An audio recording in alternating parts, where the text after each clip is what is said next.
ท่านกำลังติดตามรับฟังสถานีวิทยุกระจายเสียงพระพุทธศาสนาแห่งชาติและสังคมคลื่นเพื่อการศึกษาพระพุทธศาสนาและวัฒนธรรมระบบ FM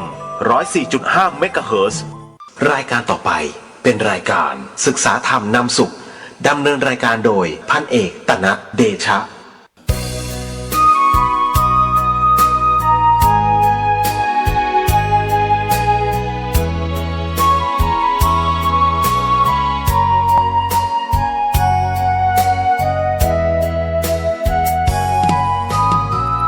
วัดเป็นบุญเขตวิเศษสถานเหมือนทิพย์วิมานของหมู่ประชาสะอาดรื่นรมด้วยร่มเงาไม้ได้ร่วมศรัทธาสมเป็นศาลาแหล่งพักพิงใจเห็นพระประธานเหนือแท่นธรรมรงค์เหมือนพุทธองค์เหนืออาจอำไพแต่ทำจุนเจืออุเพื่อเราพ้องปัดป้องปวงภัยขอน้อมดวงใจกราบไหว้วันทาวัดเล็กหรือใหญ่นั้นไม่สำคัญวัดเท่าเทียมกันด้วยแรงพัฒนาพระทรงเคร่งครัดทำกิจวัตรทุกวันเวลามีจิตเมตตาต่อชาวสังคมระฆังกังวานขานเร่งศรัทธาคิดพัฒนาวัดให้เหมาะสมดื่มด่ำธรรมะขจัดตัณหาอย่าติดอารมณ์ขอเชิญชื่นชมสู่ร่มอาราม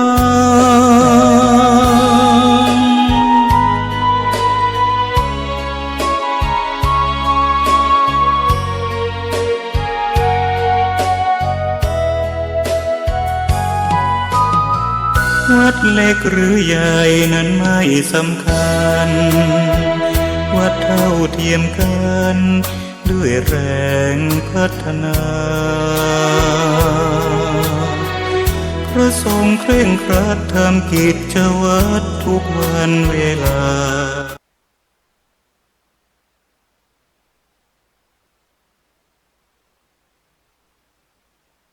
และวันเสาร์ตั้งแต่เวลา 15 นาฬิกาถึง 16 นาฬิกาดำเนินรายการโดยกระผมพันเอกธนัทเดชะมีอาจารย์สุรภาเดชะเป็นผู้ร่วมรายการ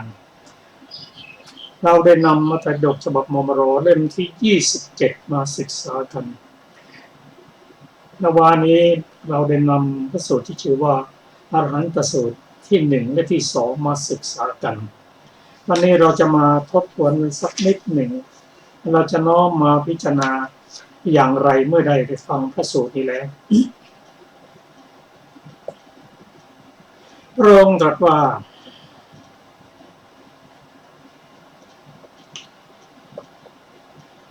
พระอรหันต์ทั้งหลาย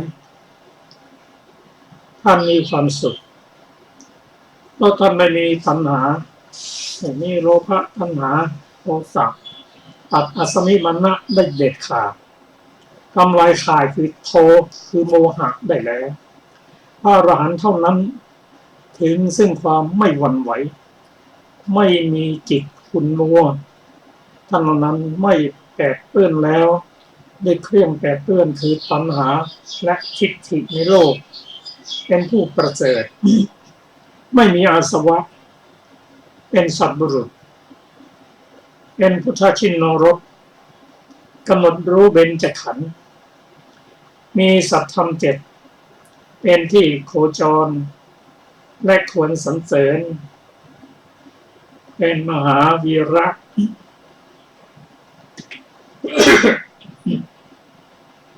เป็นมหาวีระ ท่องเที่ยวไปในลำดับ ท่านมหานาถผู้สมบูรณ์ด้วยองค์10ประการเหล่านี้มีจิตตั้งมั่น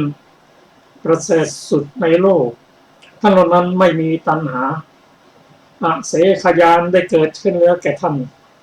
านมีร่างกายนี้เป็นครั้งสุดท้ายไม่ต้องอาศัยผู้อื่นในคุณที่เป็นแก่นสารแห่งพรหมจรรย์ท่านเหล่านั้นไม่หวั่นไหวเพราะมานะ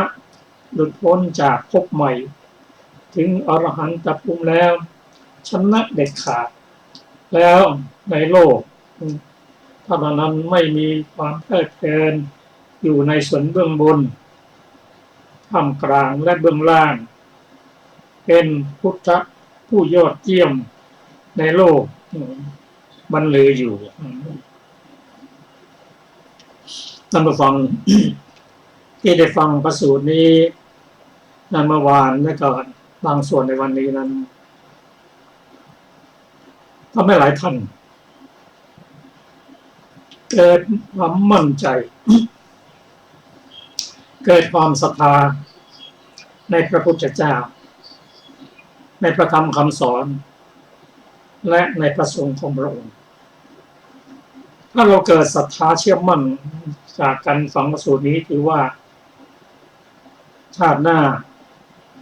สิ้นชีวิตแล้วก็ไม่ไปอบายเด็ดขาดเพราะศรัทธานั้นเป็นทรัพย์เครื่องปลื้มใจเป็นอริยทรัพย์หนึ่งผู้มีอริยทรัพย์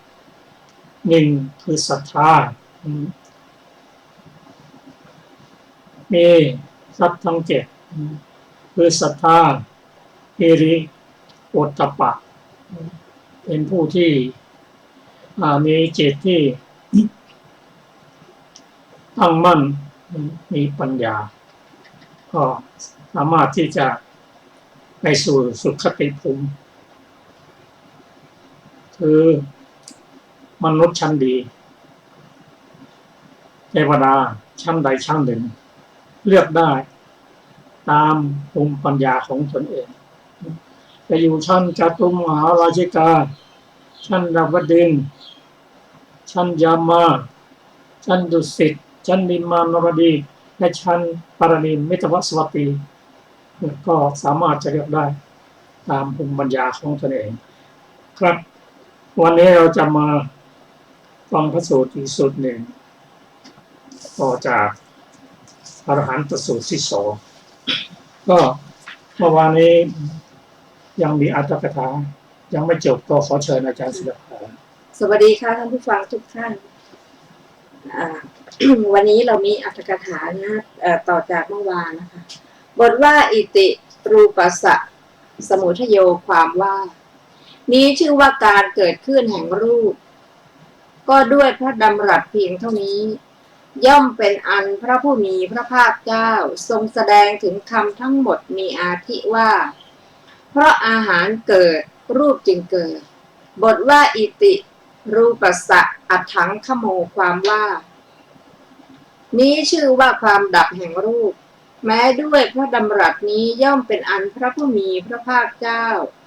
ทรงแสดงถึงคำทั้งหมดมีอาทิว่าเพราะอาหารดับรูปจึงดับ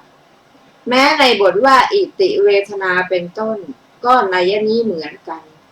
บทว่าวันนะวันโตแปลว่ามีผิวพรรณผุดผ่อง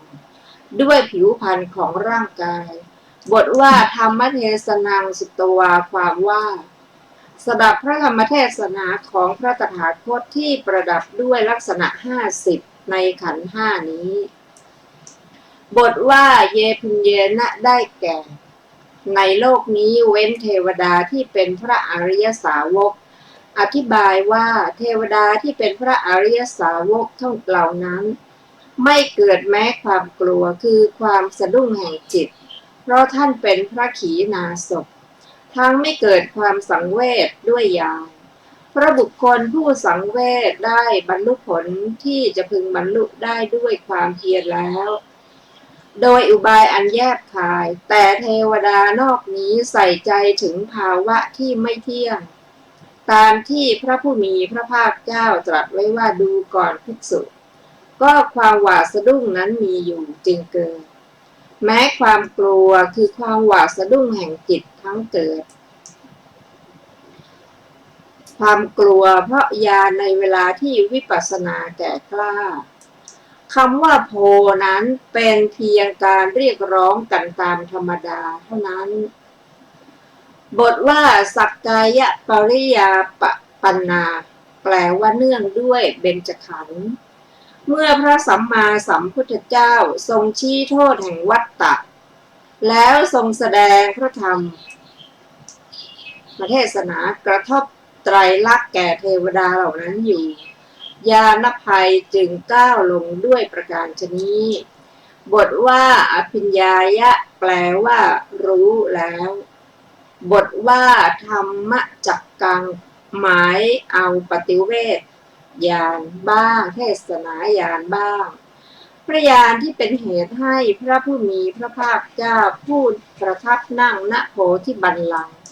ได้แทงตลอดอริยสัจสี่พร้อมทั้งอาการ6ได้ครบ 1,000 นัยยะชื่อว่าปฏิเวทญาณพระญาณที่เป็นเหตุให้พระผู้มีพระภาคเจ้าทรงประกาศธรรมจักรที่มีปริวัติ3และมีอาการ12ชื่อว่าเทศนาญาณพระญาณทั้งสองนั้นเป็นญาณที่เกิดภายในพระทัยของพระทศพลเท่านั้นบรรดาพระญาณทั้งสองนั้นเทศนาญาณควรกำหนดถือเอาในที่นี้ก็แลเทศนาญาณนี้นั้นพึงทราบว่าตราบใดที่โสดาปัตติผลยังไม่เกิดแก่พระอัญญาโกณทัญญเถระพร้อมทั้งพรหม18 โกฏตราบนั้นยังไม่ชื่อว่าพระผู้มีพระภาคเจ้าทรงประกาศต่อเมื่อโสดาปัตติผลเกิดแล้วนั่นแลจึงชื่อว่าทรงประกาศแล้วบทว่าอปติปุคโลแปลว่าปราศจากบุคคลที่จะแม้นเหมือนบทว่ายะสัตติโนได้แก่ถึงพร้อมด้วยบริวารบทว่าตาที่โนได้แก่ผู้เป็นเช่นเดียวกันด้วยโลกธรรม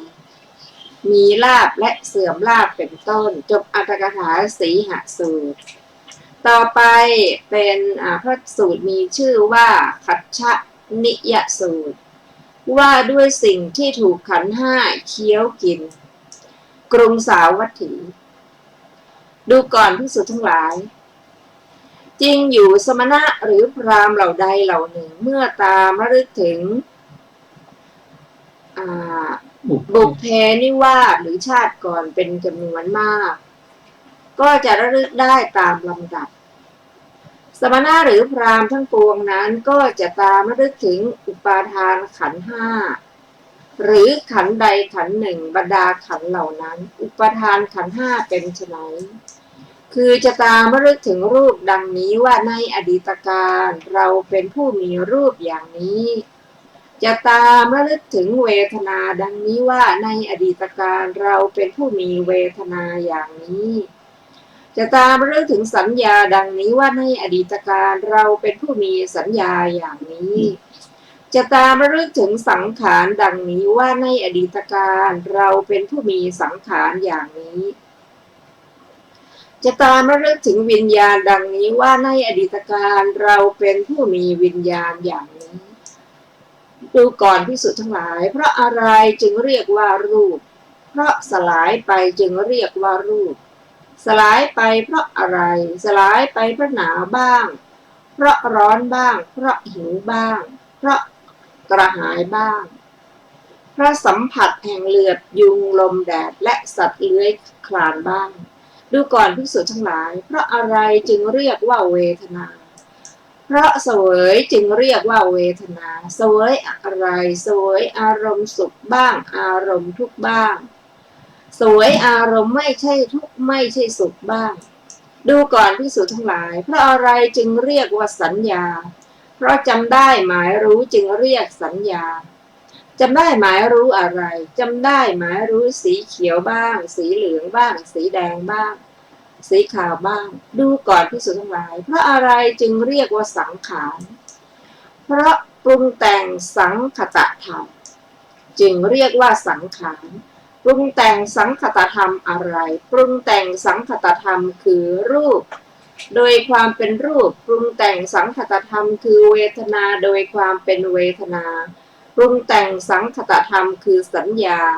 โดยความเป็นสัญญาปรุงแต่งสังคตธรรมคือสังขาร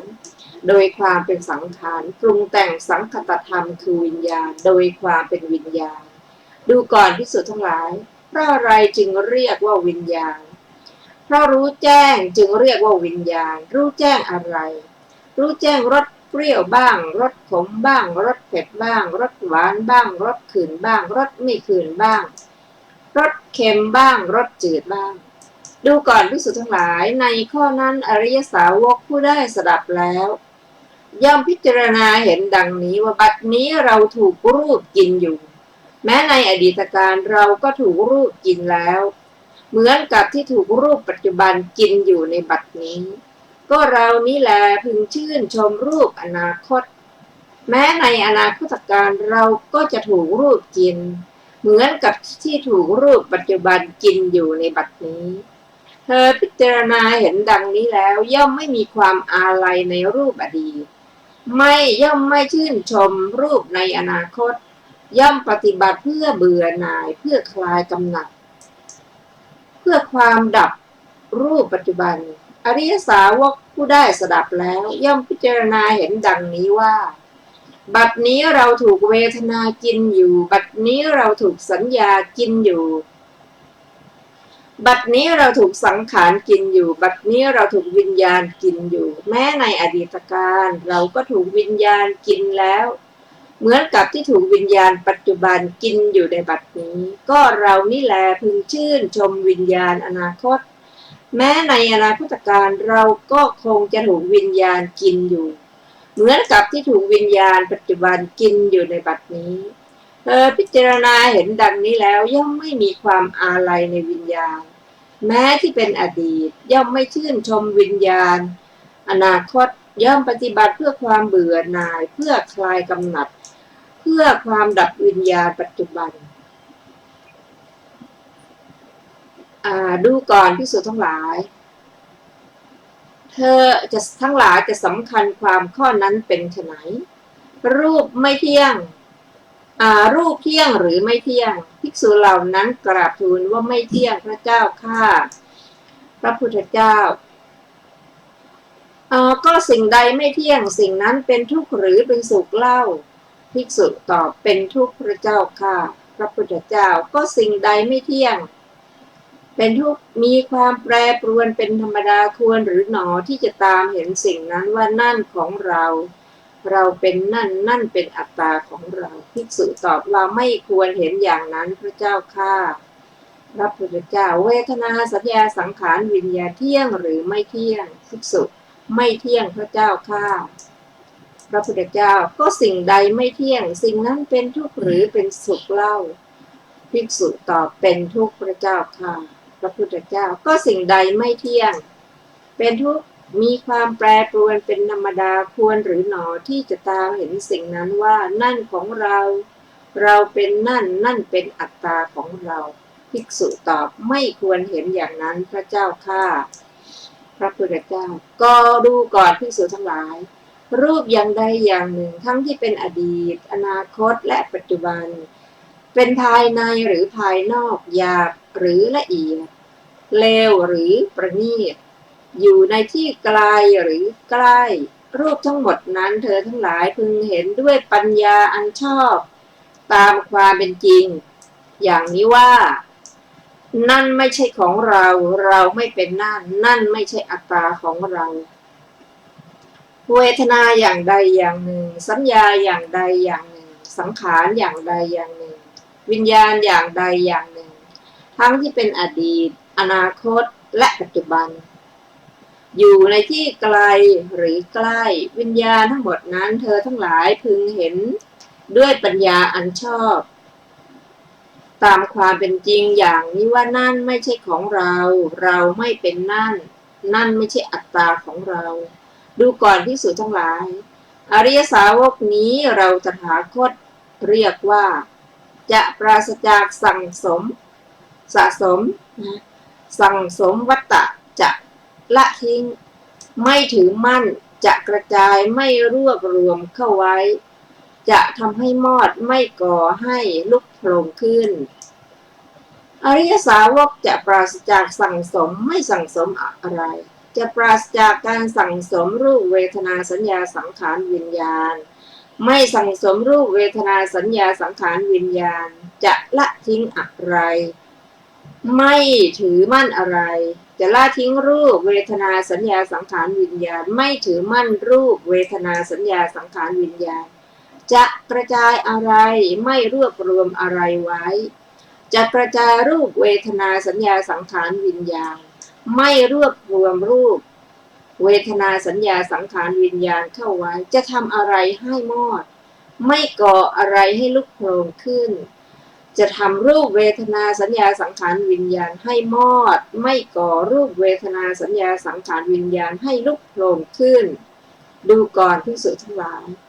อริยสาวกผู้ได้สดับแล้วเห็นอยู่อย่างนี้จะเบื่อหน่ายทั้งในรูปทั้งในเวทนาทั้งในสัญญาทั้งในสังขารทั้งในวิญญาณเมื่อเบื่อหน่ายย่อมคลายกำหนัดเพราะคลายกำหนัดจะหลุดพ้นเมื่อหลุดพ้นแล้วจะมีญาณอย่างรู้ว่าหลุดพ้นแล้วรู้ชัดว่าชาติสิ้นแล้วพรหมจรรย์อยู่จบแล้วกิจที่ควรทำเสร็จแล้วกิจอื่นเพื่อความเป็นอย่างนี้มิได้มีดูก่อนภิกษุทั้งหลายภิกษุนี้เราเรียกว่าจะไม่สั่งสมและไม่ปราศจากสั่งสมแต่เป็นปราศจากสั่งสมแล้วดำรงอยู่จะไม่ละและไม่ถือมั่นแต่เป็นผู้ละได้แล้วตั้งอยู่จะไม่ขยายและไม่รวบรวมไว้แต่เป็นผู้ขยายแล้วตั้งอยู่จะไม่ทำให้มอดและไม่ก่อให้ลุกโผล่ขึ้นแต่เป็นผู้ทำให้มอดได้แล้วตั้งอยู่อริยสาวกจะไม่ก่อไม่ปราศจากสั่งสมแต่ปราศจากสั่งสมอะไรแล้วตั้งอยู่จะไม่ปราศจากสั่งสมรูปเวทนาสัญญาสังขารวิญญาณแต่เป็นผู้ปราศจากสั่งสมแล้วตั้งอยู่จะไม่ละอะไรไม่ถือมั่นอะไรแต่เป็นผู้ละได้แล้วตั้งอยู่จะไม่ละรูปเวทนาสัญญาสังขารวิญญาณไม่ถือรูปมั่นไม่ถือมั่นรูปเวทนาสัญญาสังขารวิญญาณแต่เป็นผู้ละได้แล้วตั้งอยู่จะไม่กระจายอะไรย่อมไม่รวบรวมอะไรไว้แต่เป็นผู้กระจายได้แล้วตั้งอยู่จะไม่กระจายรูปเวทนาสัญญาสังขารวิญญาณไม่รวบรวมรูปเวทนาสัญญาสังขารวิญญาณแต่เป็นผู้กระจายได้แล้วตั้งอยู่จะไม่ทำอะไรให้มอดไม่ก่ออะไรให้ลุกโผล่ขึ้นแต่เป็นผู้ทำให้มอดได้แล้วตั้งอยู่จะไม่ทำรูปเวทนาสัญญาสังขารวิญญาณให้มอดไม่ก่อรูปเวทนาสัญญาสังขารวิญญาณให้ลุกโผล่ขึ้นแต่เป็นผู้ทำให้มอดได้แล้วตั้งอยู่ดูก่อนภิกษุทั้งหลายเทวดาพร้อมด้วยอินทรีย์พรหมและเท้าประชาบดีย่อมนมัสการภิกษุผู้มีจิตหลุดผู้มีจิตพ้นแล้วอย่างนี้แลแต่ที่ไกลทีเดียวว่าข้าแต่ท่านผู้เป็นบุรุษอาชาในข้าพเจ้าทั้งหลายขอนอบน้อมแด่ท่านข้าแต่ท่านผู้เป็นอุดมบุรุษข้าพเจ้าทั้งหลายขอนอบน้อมต่อท่านผู้ซึ่งข้าพเจ้าทั้งหลายมิได้รู้จักโดยเฉพาะและผู้ซึ่งได้อาศัยเพ่งพินิจอยู่ดังนี้จบขัชชนิยสูตรอรรถกถาขัชชนิยสูตรพึงทราบวินิจฉัยในขัชชนิยสูตรที่7ดังต่อไปนี้คำว่าปุพเพนิวาสังความว่าปุพเพนิวาสานุสติญานี้พระผู้มีพระภาคเจ้าจะตรัสหมายเอาถึงการระลึกถึงด้วยอำนาจอภิญญาก็หาไม่แต่ตรัสหมายเอาสมณพราหมณ์ผู้ระลึกถึงขันธ์ที่เคยอาศัยอยู่ในภพก่อนด้วยอำนาจวิปัสสนาด้วยเหตุนั้นแลพระองค์จึงตรัสว่าสมณะหรือพราหมณ์ย่อมระลึกถึงขันธ์อันเป็นที่ตั้งแห่งอุปทาน5เหล่านั้นทั้งหมดหรือขันธ์ใดขันธ์หนึ่งบรรดาขันธ์ซึ่งเป็นที่ตั้งแห่งอุปทาน5เหล่านั้นอธิบายว่าขันธ์ก็ดีอุปทานขันธ์ก็ดีสิ่งที่เนื่องด้วยขันธ์ก็ดีบัญญัติก็ดีจะเป็นอารมณ์แห่งการระลึกถึงด้วยอำนาจอภิญญาทั้งนั้น บทว่ารูปัญเยวะอนุสรติความว่าภิกษุผู้ระลึกถึงอยู่อย่างนี้ไม่ใช่ระลึกถึงสัตว์หรือบุคคลอะไรอื่นแต่ว่าเธอได้ระลึกถึงเฉพาะรูปขันธ์ที่ดับแล้วในอดีตแม้ในขันธ์อื่นมีเวทนาเป็นต้นก็มีนัยยะหรือความหมายอย่างเดียวกันนี้เหมือนกันแลบัดนี้เพื่อจะทรงแสดงลักษณะแห่งสุญญตาพระผู้มีพระภาคเจ้าจึงตรัสว่ากินจะภิกขเวรูปังวะเทถะดังนี้เป็นต้น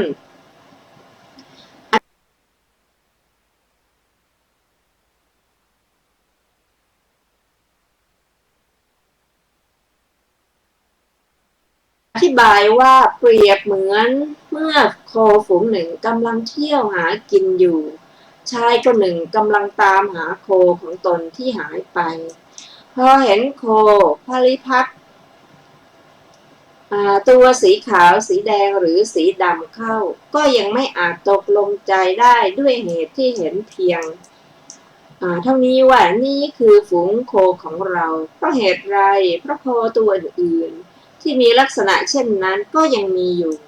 แต่ครั้นได้เห็นรอยหอกและรอยหลาวเป็นต้น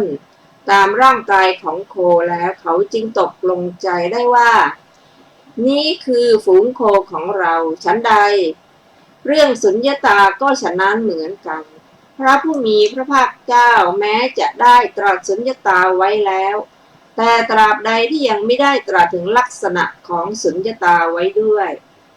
ตราบนั้นสุญญตานั้นก็ยังไม่เป็นอันตรัสไว้เสร็จสิ้นแล้วต่อเมื่อได้ตรัสถึงลักษณะของสุญญตาไว้แล้วนั่นแหละจึงนับว่าได้ตรัสสุญญตาไว้เสร็จสิ้นแล้วเพราะว่าสุญญตาเปรียบเหมือนโคลักษณะของสุญญตาเปรียบเหมือนลักษณะของโค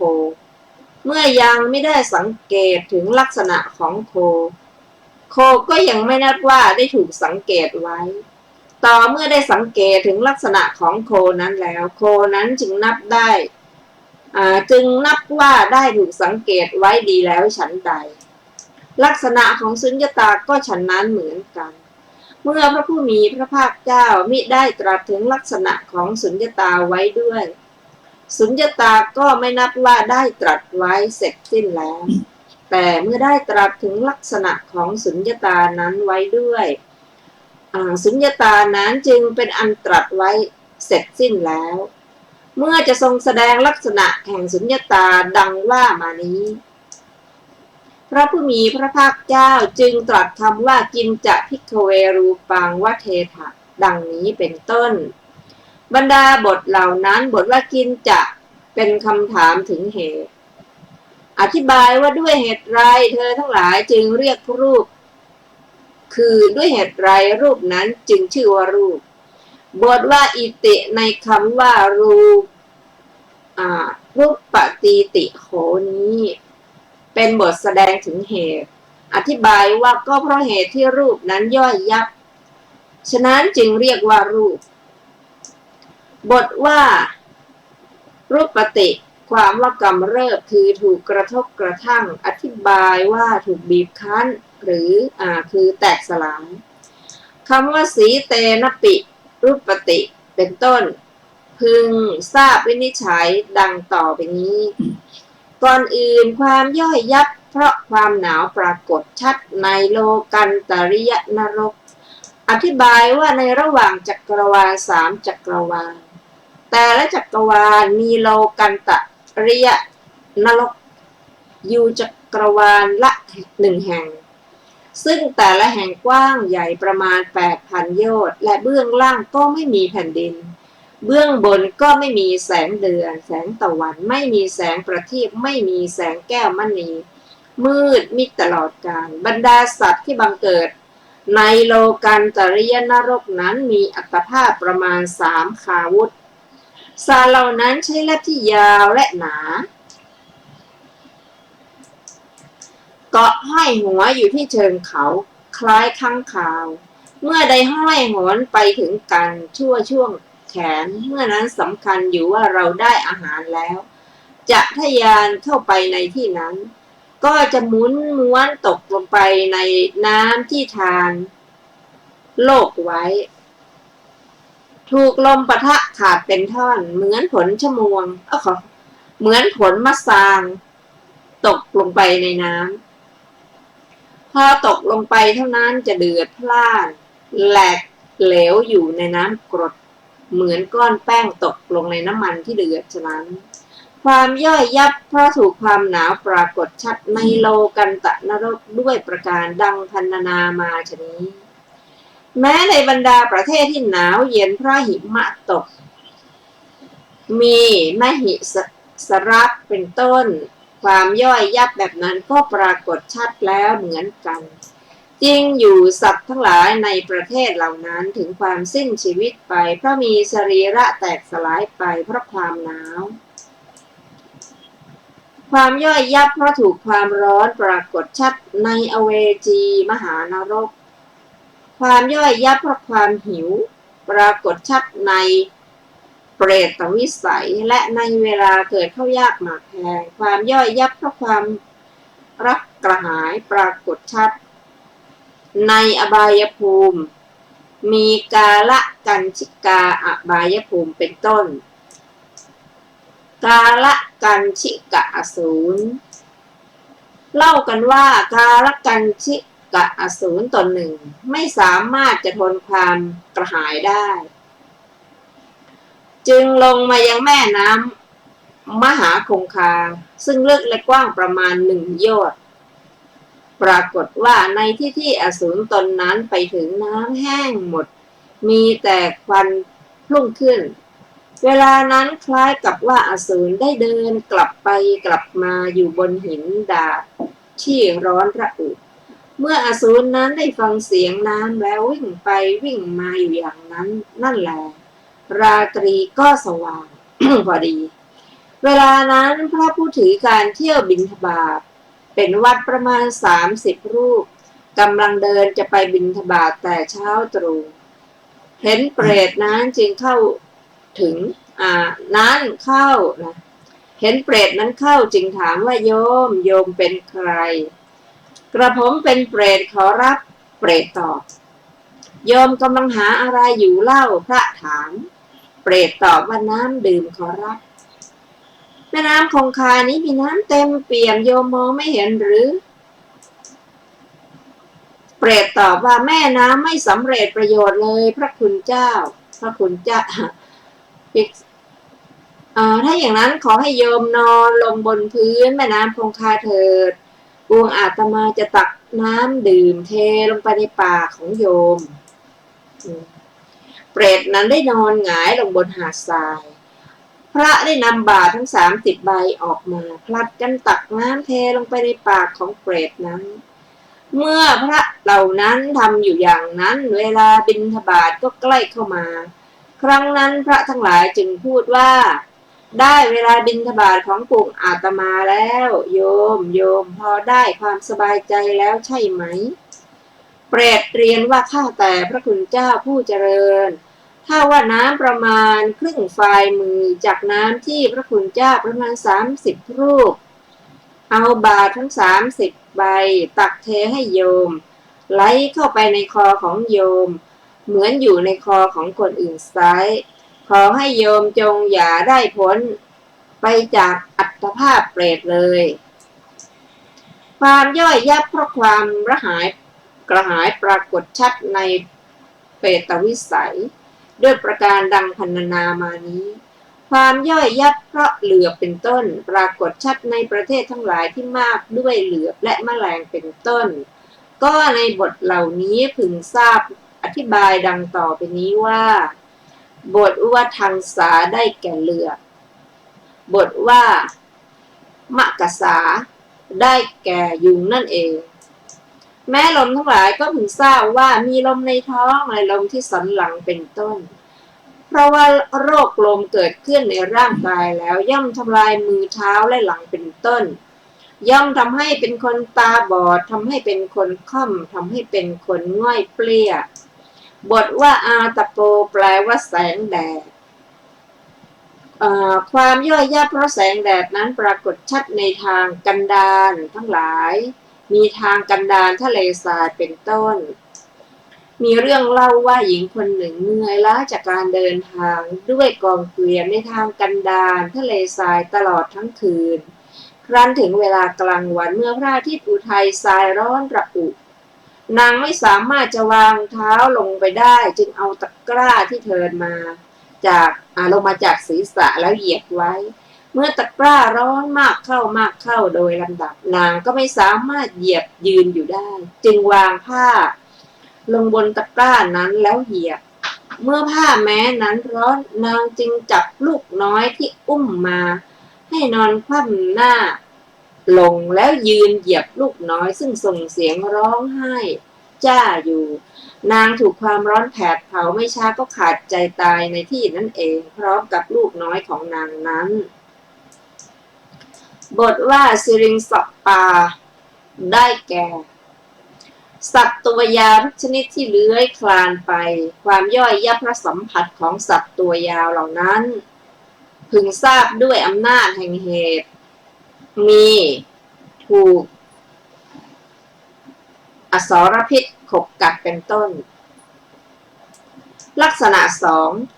ธรรมทั้งหลายมีลักษณะอยู่สองลักษณะคือสามัญญลักษณะคือลักษณะทั่วไปหนึ่ง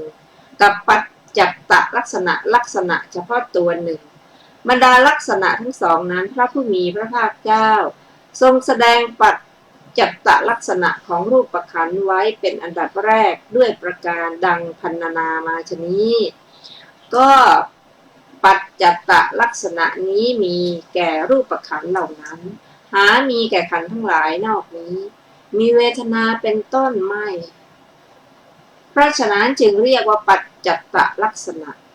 ส่วนอนิจจลักษณะทุกขลักษณะและอนัตตลักษณะย่อมมีแก่ขันธ์ทั้งหลายมีเวทนาเป็นต้นด้วยเพราะฉะนั้นลักษณะสามอย่างนั้นจึงเรียกว่าสามัญญลักษณะเวทนาคำเป็นต้นว่ากินจิภิกขเวเวทนังว่าเทถะเป็นเหมือนกับคำที่กล่าวมาก่อนจึงควรทราบตามนัยยะที่กล่าวมาแล้วนั่นแหละส่วนคำใดที่ไม่เหมือนกับคำที่กล่าวมาก่อนคำนั้นมีการขยายความให้แจ่มแจ้งดังต่อไปนี้บทว่าสุขังปิเวทยติความว่าย่อมรู้คือสวยอารมณ์ที่เป็นสุขแม้ในสองบทต่อมาก็มีนัยยะความหมายอย่างเดียวกันนี้ถามว่าก็อารมณ์นี้ชื่อว่าเป็นสุขเป็นทุกข์ไม่สุขไม่ทุกข์ได้อย่างไรตอบว่าเป็นได้เพราะเป็นปัจจัยแห่งสุขเป็นต้นเนื้อความนี้นั้นมาแล้วแลในมหาลิสูตรนี้ว่าดูก่อนมหาลิก็เพราะเหตุที่รูปเป็นเหตุนำมาซึ่งความสุขเป็นเหตุให้ก้าวลงสู่ความสุขในบทว่าเวทยตินี้พึงทราบวินิจฉัยดังต่อไปนี้เวทนานั่นเองเสวยสุขไม่ใช่บุคคลไม่ใช่สัตว์หรือบุคคลอื่นเพราะว่าเวทนามีการเสวยอารมณ์เป็นลักษณะเพราะฉะนั้นเวทนาเสวยได้ก็เพราะอาศัยวัตถุกับอารมณ์รวมความว่าในที่นี้พระผู้มีพระภาคเจ้าทรงแสดงจำแนกปัจจัตตลักษณะเท่านั้นแม้ของเวทนาด้วยประการดังพรรณนามาชนี้สัญญาบทว่านีลังปิสัญชานาติความว่าจำได้หมายรู้โดยการทำบริกรรมในดอกไม้สีเขียวหรือในผ้าจนถึงขั้นอุปจาระหรืออัปปนาก็ชื่อว่าสัญญานี้ควรเป็นทั้งบริกรรมสัญญาทั้งอุปจารสัญญาทั้งอัปปนาสัญญาแม้สัญญาที่เกิดว่าสีเขียวก็ควรเหมือนกันแม้ในสิ่งทั้งหลายมีสีเหลืองเป็นต้นก็นัยยะนี้เหมือนกันแม้ในที่นี้พระผู้มีพระภาคเจ้าทรงจำแนกแสดงลักษณะปัจจัตตลักษณะของสัญญาซึ่งมีการจำได้หมายรู้เป็นลักษณะสังขารบทว่ารูปังรูปตายะสังขตังอภิสังขโรนติความว่าแม่ครัวหุงต้ม ยาคูก็เพื่อให้เป็นยาคูปรุงขนมก็เพื่อให้เป็นขนมนั่นเองชั้นใดสังขารทั้งหลายก็ฉะนั้นปรุงแต่งคือประมวลมาได้แก่รวบรวมไว้อธิบายว่าให้สำเร็จซึ่งรูปนั่นเองที่ได้นามว่าสังคตะเพราะปัจจัยทั้งหลายมาประชุมการปรุงแต่งเพื่อความเป็นรูปคือเพื่อความเป็นรูปนั้นโดยประการที่สิ่งที่ถูกปรุงแต่งจะชื่อว่าเป็นรูปได้แม้ในเวทนาทั้งหลายก็มีนัยยะนี้แลก็ในตอนที่ว่าด้วยสังขารนี้มีความย่อดังนี้สังขารทั้งหลายย่อมปรุงแต่งคืออย่างรูปที่เกิดพร้อมกับตนหรือธรรมทั้งหลายมีเวทนาเป็นต้นที่สัมปยุตกันให้บังเกิดแม้ในที่นี้พระผู้มีพระภาคเจ้าก็ทรงจำแนกแสดงเฉพาะปัจจัตตลักษณะของสังขารซึ่งมีความตั้งใจเป็นลักษณะด้วยประการชนี้วิญญาณบทว่าอัมพิลัมเปวิชานาติความว่าย่อมรู้รสเปรี้ยวของผลมะม่วงผลมะกอกและผลมะนาวเป็นต้นว่าเป็นรสเปรี้ยวในบททั้งปวงก็ในย่านี้อีกประการหนึ่งในบทเหล่านี้พึงทราบวินิจฉัยดังต่อไปนี้บทว่าติตกังได้แก่รสขมนานับประการมีรสขมของสะเดาและกระดอมเป็นต้นบทว่ากัปตักได้แก่รสเผ็ดนานับประการมีรสเผ็ดของดีปลีและพริกเป็นต้นบทว่ามัทุรังได้แก่รสหวานนานับประการมีรสหวานของเนยใสและน้ำอ้อยเป็นต้นบทว่าขาริกังได้แก่รสเฟื่อนนานับประการมีรสเฟื่อนของมะเขือของตาลของการะเกดของหน่อไม้ของมะพร้าวของปอและของหน่อหวายเป็นต้นบทว่าอาคาริกังได้แก่ผลไม้ชนิดใดชนิดหนึ่งและใบไม้ที่มีรสระคนกันมีใบหมากเม่าเป็นต้นบทว่าโลนิกังได้แก่รสเค็มประการต่างๆมีรสเค็มของยาคูใส่เกลือปลาใส่เกลือและข้าวสวยใส่เกลือเป็นต้นบทว่าอะโลนิกังได้แก่รสจืดประการต่างๆมีรสข้าวยาคูไม่ใส่เกลือปลาไม่ใส่เกลือและข้าวสวยไม่ใส่เกลือเป็นต้นบทว่าตัสสมาวิญญาณันติวุจติความว่าเพราะเหตุที่วิญญาณรู้จักรสแยกประเภทเป็นรสเปรี้ยวเป็นต้นนี้โดยแตกต่างกันออกไปคือโดยความเป็นของเปรี้ยวเป็นต้นฉะนั้นจึงเรียกว่าวิญญาณแม้ในที่นี้พระผู้มีพระภาคเจ้าทรงแสดงจำแนกแสดงเฉพาะปัจจัตตลักษณะของวิญญาณซึ่งมีการรู้แจ้งอารมณ์เป็นลักษณะด้วยด้วยประการดังพรรณนามาชนี้แล้วสัญญาวิญญาณปัญญาก็เพราะเหตุที่สัญญาปรากฏโดยกำหนดถึงอาการและสันฐานของอารมณ์ฉะนั้นสัญญานั้นจึงทรงจำแนกไว้ในจักษุทวารแต่เพราะเหตุที่วิญญาณปรากฏโดยกำหนดความแตกต่างเฉพาะอย่างของอารมณ์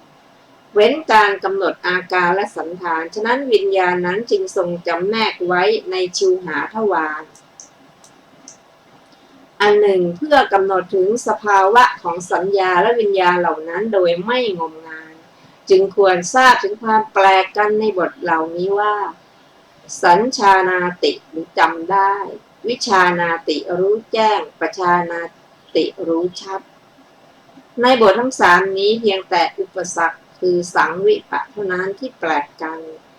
ส่วนบทว่าชานาติไม่แปลกกันเลยอันหนึ่งในบทว่าชานาตินั้นมีความหมายว่ารู้จึงควรทราบความแปลกกันดังต่อไปนี้อธิบายว่าสัญญาเป็นเพียงการจำได้หมายรู้อารมณ์โดยเป็นสีเขียวเป็นต้นเท่านั้นไม่สามารถให้ถึงการแทงตลอดสามัญลักษณะคือไม่เที่ยงเป็นทุกข์เป็นอนัตตาได้วิญญาณย่อมรู้อารมณ์โดยเป็นสีเขียวเป็นต้นและให้ถึงการแทงตลอดสามัญลักษณะ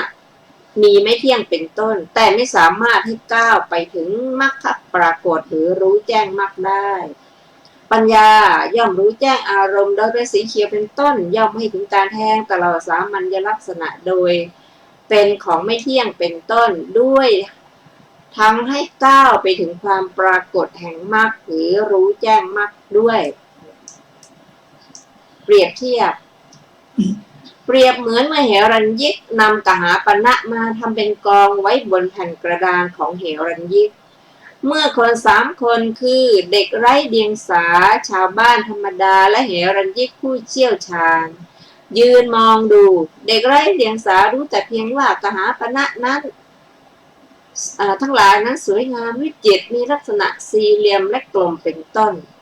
แต่หารู้ไม่ว่านี่เป็นรัตนสมมุติที่ใช้เป็นเครื่องอุปโภคบริโภคของมนุษย์ทั้งหลายชาวบ้านธรรมดารู้ว่ากหาปณะทั้งหลายสวยงามเป็นต้นเป็นรัตนสมมุติที่เป็นเครื่องอุปโภคและบริโภคของมนุษย์ทั้งหลายและรู้ว่าเป็นรัตนสมมุติที่เป็นเครื่องอุปโภคและบริโภคของมนุษย์ทั้งหลายแต่หารู้ไม่ว่านี้เป็นของปลอมนี้เป็นของแท้นี้เนื้อไม่ดีนี้เนื้อดีส่วนเหรัญญิกผู้เชี่ยวชาญย่อมรู้ว่ากหาปณะทั้งหลายสวยงามเป็นต้นย่อมรู้ว่ากหาปณะทั้งหลายเรียกว่ารัตนะทั้งย่อมรู้ว่าเป็นของปลอมเป็นต้นด้วยก็แลเมื่อรู้พอได้เห็นรูปบ้างได้ยินเสียงเคาะบ้างได้ดมกลิ่นบ้างได้ลิ้มรสบ้างใช้มือชั่งดูถึงความหนักเบาบ้างก็ทราบได้ทันทีว่าทำที่หมู่บ้านโน้นบ้างทราบว่าทำที่นิคมโน้นที่เมืองโน้นที่ร่มเงาภูเขาโน้นและที่ริมฝั่งแม่น้ำโน้นบ้างทราบว่าอาจารย์โน้นทำบ้างฉันใดสัญญาวิญญาณและปัญญาก็ฉะนั้นเหมือนกันคือสัญญาย่อมจำได้หมายรู้แต่เพียงอารมณ์ว่าเป็นสีเขียวเป็นต้นเท่านั้นเปรียบเหมือนเด็กน้อยไร้เดียงสาเห็นกหาปณะฉะนั้นวิญญาณย่อมรู้อารมณ์ว่าเป็นสีเขียวเป็นต้นทั้งให้ถึงการแทงตลอดว่าไม่เที่ยงเป็นต้นเปรียบเหมือนชาวบ้านเห็นกหาปณะฉะนั้นส่วนปัญญาย่อมรู้อารมณ์ว่าเป็นสีเขียวเป็นต้นด้วยให้ถึงการแทงตลอดลักษณะว่าไม่เที่ยงเป็นต้นด้วยทั้งสามารถให้ก้าวไปถึงความปรากฏแห่งมรรคด้วยเปรียบเหมือนเหรัญญิกผู้ชำนาญเห็นกหาปณะฉะนั้นก็ความแตกต่างนั้นดังกล่าวมานั้นของสัญญาวิญญาและปัญญาเหล่านั้นแทงตลอดเข้าใจได้ยากเพราะเหตุนั้นท่านพระนาคเษนจึงถวายพระพรพระยามิลินว่าขอถวายพระพรมหาบพิตรพระผู้มีพระภาคเจ้าทรงทำสิ่งที่ทำได้ยากพระยามิลินตรัสถามว่าข้าแต่พระนาคเษนผู้เจริญอะไรคือสิ่งที่ทำได้ยากพระผู้มีพระภาคเจ้าทรงทำไว้แล้วท่านพระนาคเษนถวายพระพรว่าขอถวายพระบรมมหาบพิตรสิ่งทำได้ยากที่พระผู้มีพระภาคเจ้าทรงทำไว้คือตรัสบอกถึงการกำหนดอรูปธรรมทั้งหลายคือจิตและเจตสิกที่เป็นไปในอารมณ์เดียวกันนี้ว่านี่คือภาษะนี่คือเวทนานี่คือสัญญานี่คือเจตนานี่คือจิตเปรียบเหมือนน้ำมัน5 ชนิดคือน้ำมันงาน้ำมันผักกาดน้ำมันมะสางน้ำมันละหูน้ำมันเปลวที่ใส่รวมกันไว้ในถาดเดียวกันการที่จะตักน้ำมันแต่ละชนิดแยกออกจากถาดใบเดียวกันนั้นทีละอย่างแล้วบอกว่านี้น้ำมันงานี้น้ำมันผักกาดนับว่าทำได้ยากอยู่แล้วการกำหนดอรูปธรรมคือจิตและเจตสิกที่เป็นไปในอารมณ์เดียวกันดังที่พระผู้มีพระภาคเจ้าตรัสบอกไว้นี้ทำได้ยากกว่านั้นแต่พระทรงแทงตลอดพระสัพพัญญุตญาณมาดีแล้วพระผู้มีพระภาคเจ้าผู้เป็นธรรมิสรธรรมราชจึงทรงสามารถทำการกำหนดอรูปธรรมเหล่านี้ที่เป็นไปในอารมณ์เดียวกันได้แม้ด้วยการตักน้ำตรงที่แม่น้ำใหญ่5 สายไหลเข้าสู่ทะเลแล้วแยกออกบอกว่าอย่างนี้จากแม่น้ำคงคานี้จากแม่น้ำยุมนาก็เพียงทราบความหมายดังว่านี้นะ ต่อไปลักษณะของทุกข์พระผู้มีพระภาคเจ้าตรัสถึงลักษณะของอนัตตานั้นด้วยหัวข้อ2หัวข้อคือหัวข้อที่1ตรัสถึงสุญญตาหัวข้อที่2ตรัสถึงลักษณะของสุญญตาอย่างนี้แล้วบัดนี้เพื่อจะทรงแสดงถึงลักษณะของทุกข์จึงตรัสคำว่าตัตระภิกขเวดังนี้เป็นต้นบรรดาบทเหล่านั้นบทว่าคัจฉามิความว่า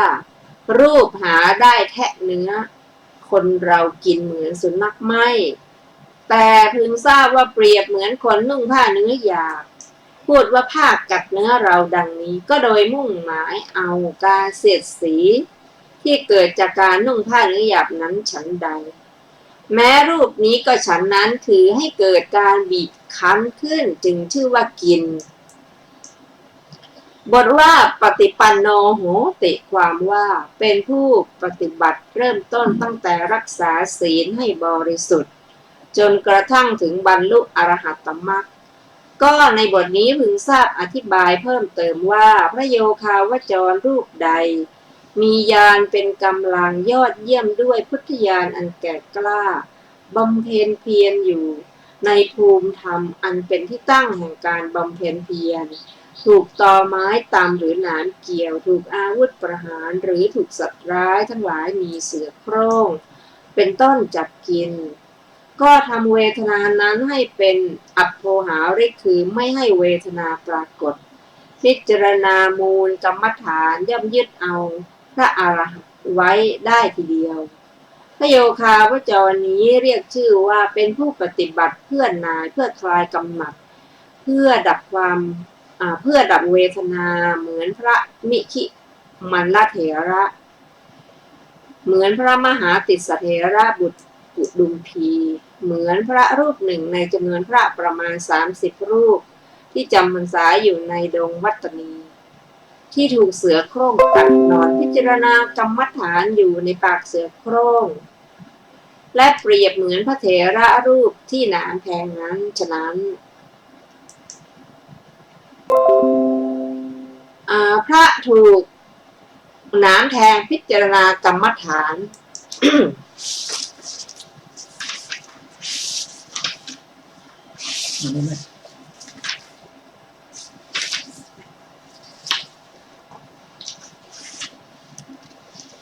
เล่ากันว่าเมื่อพระ12รูป เคาะระฆังแล้วบำเพ็ญเพียรอยู่ในป่าพระรูปหนึ่ง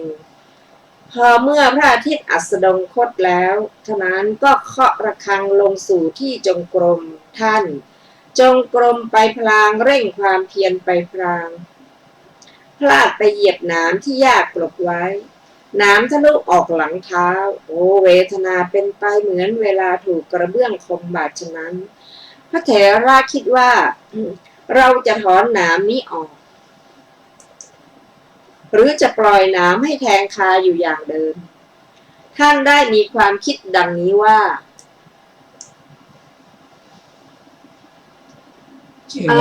ชื่อว่าการไปในทุกขติมีนรกเป็นต้นหรือการตกนรกเพราะถูกหนามนี้แทงไม่มีดอกเราจะปล่อยให้หนามแทงอยู่อย่างเดิมท่านทำเวทนานั้นให้เป็นอัปโภหาริกคือไม่ให้เวทนาปรากฏแล้วเดินจงกรมตลอดทั้งคืน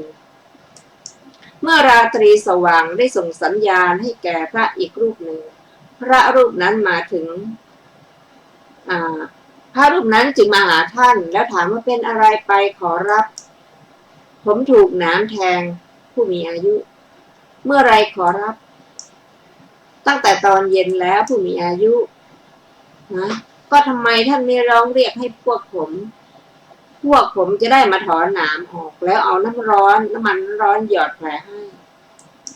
เขาก็ตอบว่าน้ำแทงคาอยู่ผมพยายามถอนแล้วคุณท่านถอนออกแล้วหรือยังขอรับคุณผมถอนออกได้เพียงบางส่วนเรื่องที่เหลือได้อธิบายไว้อย่างพิสดารในนิเทศแห่งสติปัฏฐานสูตรในอัฏฐทีฆนิกายและมัชฌิมานิกายนั่นเอง หัวข้อต่อไปลักษณะของอนิจจังถามว่าเพราะเหตุไรพระผู้มีพระภาคเจ้าจึงเริ่มคำว่าตังกิงมันยะถะพิกเวดูก่อนภิกษุทั้งหลายพวกเธอสำคัญความข้อนั้นเป็นไฉนตอบว่าเมื่อก่อนนี้พระผู้มีพระภาคเจ้าตรัสเฉพาะลักษณะของทุกข์ไว้หาได้ตรัสลักษณะของอนิจจังไว้ไม่พระผู้มีพระภาคเจ้าทรงเริ่มคำว่าตังกิงมัญญถพิกเวมีไว้ก็เพื่อแสดงถึงลักษณะของอนิจจังนั้นอันหนึ่งเพื่อจะทรงประมวลลักษณะทั้งสามอนิจจังทุกขังอนัตตามาแสดงไว้พร้อมกันจึงทรงเริ่มคำนี้ไว้บทว่าอปจินาติโนอาจินาติความว่าทำวัตตะให้พินาศไม่สั่งสมวัตตะไว้บทว่าปัจฉหตินะอุปาทิยติความว่าย่อมปล่อยวัตตะนั้นนั่นแหละคือไม่ยึดถือไว้บทว่าวิสิเนตินะอุสิเนติความว่าย่อมคลายวัตตะไม่รวบรวมไว้บทว่าวิทูเปติณสันทูเปติความว่าย่อมทำวัตตะให้ดับไม่ให้ลุกโผล่ถามว่าเพราะเหตุไรพระผู้มีพระภาคเจ้าจึงทรงเริ่มคำนี้ไว้ว่าเอวังปัสสังภิกขเวดูก่อนภิกษุทั้งหลายอริยสาวกเห็นอยู่อย่างนี้ตอบว่าพระผู้มีพระภาคเจ้าทรงเริ่มไว้พระประสงค์ว่าเราจะถาคตจักแสดงมหาขีณาสพที่ทำวัตตะให้พินาศแล้วยังดำรงอยู่พระผู้มีพระภาคเจ้าตรัสวิปัสสนาไว้ด้วยฐานะเหตุเพียงเท่านี้และบัดนี้เพื่อจะทรงแสดงมรรคสี่พร้อมทั้งวิปัสสนาจึงทรงเริ่มคำนี้เอวังปัสสังภิกขเวไว้อีกประการหนึ่งพระผู้มีพระภาคเจ้าตรัสมรรคที่หนึ่งหรือโสดาปัตติมรรคด้วยฐานะหรือเหตุเพียงเท่านี้บัดนี้เพื่อจะทรงแสดงมรรคสามคือสกิทาคามิมรรคอนาคามิมรรคและอรหัตตมรรคพร้อมทั้งวิปัสสนาจึงทรงเริ่มคำนี้เอวังปัสสังภิกขเวไว้อีกประการหนึ่งพระผู้มีพระภาคเจ้าตรัสมรรคสามด้วยฐานะเพียงเท่านี้บัดนี้ทรงเริ่มคำว่าเอวังปัสสังภิกขเวไว้แม้เพื่อจะทรงแสดงอรหัตตมรรคพร้อมทั้งวิปัสสนานั่นแลบทว่าสัพปชาปฏิกาได้แก่พร้อมทั้งท้าวเทวราชผู้เป็นปัจฉาบดีบทว่าอาระกาวะนมัสสันติแปลว่าเทวดาทั้งหลายนมัสการแต่ที่ไกลทีเดียวคือนมัสการภิกษุผู้อยู่แม้ในที่ไกลนั่นแลเหมือนนมัสการท่านพระนิตเถระฉะนั้น ท่านผู้ฟังทุกท่านคะวันนี้รายการศึกษาธรรมนำสุขก็หมดเวลาแล้วนะคะเราจะมาศึกษาต่อกันอีกในวันศุกร์หน้าขอบคุณสำหรับทุกท่านที่ร่วมศึกษานะคะสำหรับวันนี้ขอลาไปก่อนค่ะสวัสดีค่ะสวัสดีครับ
ทราบซึ้งแก่ใจถึงพระธรรมเมื่อใดจะสุขใจได้ทุกเวลา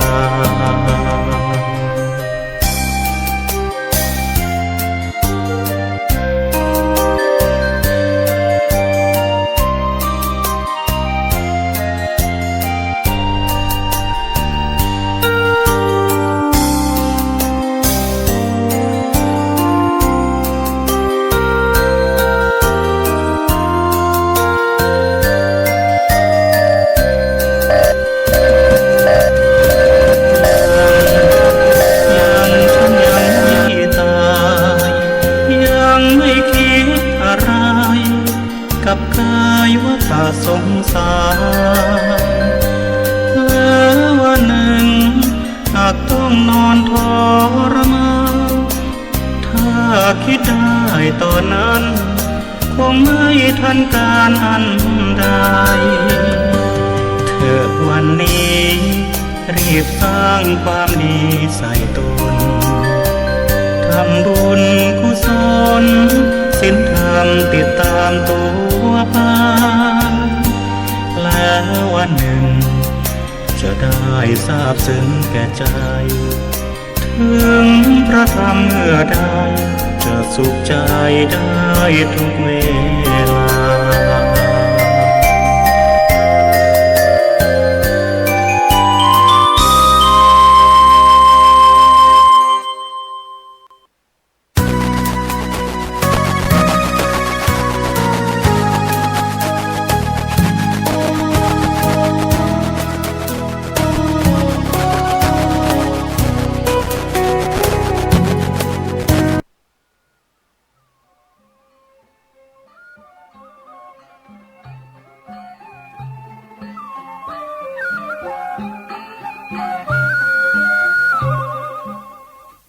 ขอตั้งจิตอธิษฐาน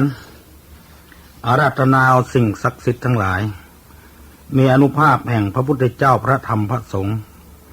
พระสยามเทวาธิราชตลอดถึงคุณงามความดีที่ท่านสาธุชนทั้งหลายได้สร้างไว้ในอดีตกำลังจะทำเวลานี้และบุญบารมี